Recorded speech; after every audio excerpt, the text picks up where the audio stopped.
kali ini aku mau sharing Apple Pencil yang aku pakai di iPad Pro. Ini bukan asli dari Apple, tapi ini dari third party merek Gojodok. Ini generasi yang ke-13.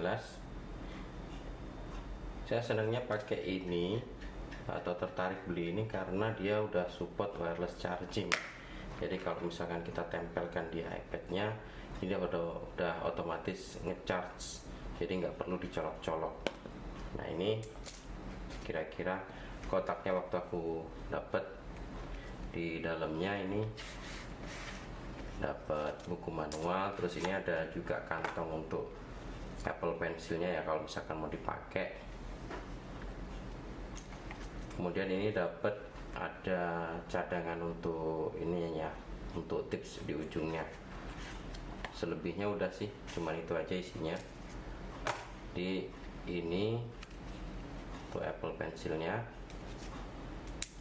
Ini harganya kemarin aku beli sekitar 450.000. Lumayan jauh bedanya kalau mau beli Apple Pencil yang generasi kedua. Ini aku punya Apple Pencil yang generasi 1 yang aku pakai di iPad yang lama ya. Ini aku pakai di iPad 7.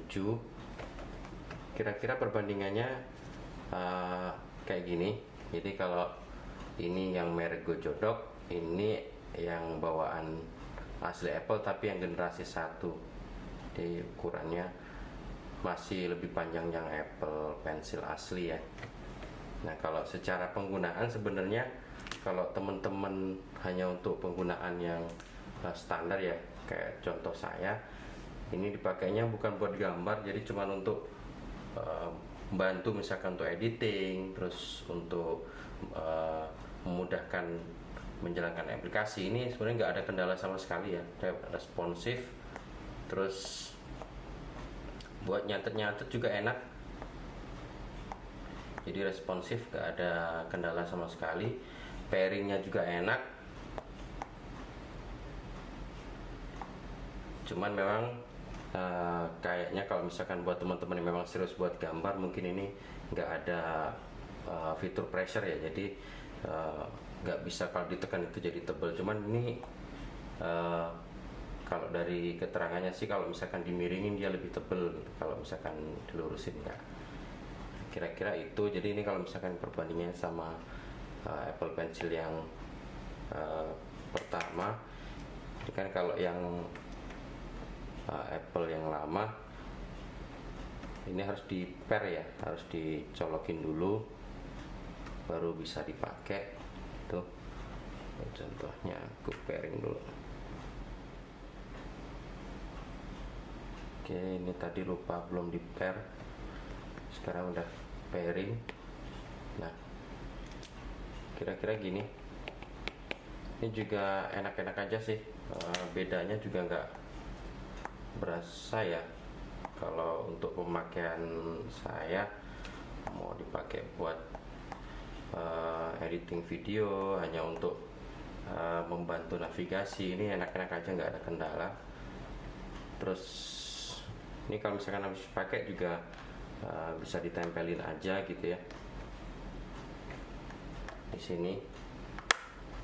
Jadi dia udah bisa nempel dan bisa kalau di atas, ditaruh di atas itu bisa ngecas. Nah, dia blinking, dia kedip-kedip, ini dia lagi ngecas.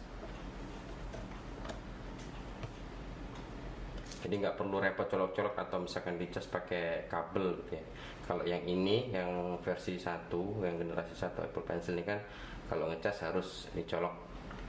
Nah, ini bedanya yang Gojodok versi 13 dibandingkan dengan yang lain ya, dengan sebelumnya. Kalau yang seri 12 itu kemarin saya coba tanya ke penjual, bedanya kalau yang versi 12 itu, generasi 12 belum bisa wireless charging, sedangkan kalau yang 13 ini udah bisa ya.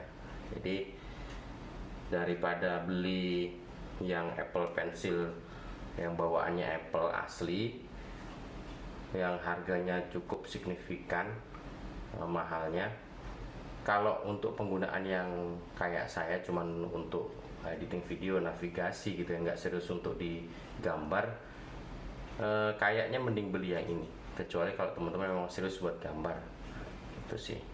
Jadi mungkin cukup itu sharing dari saya terkait Apple Pencil ini. Oke, terima kasih.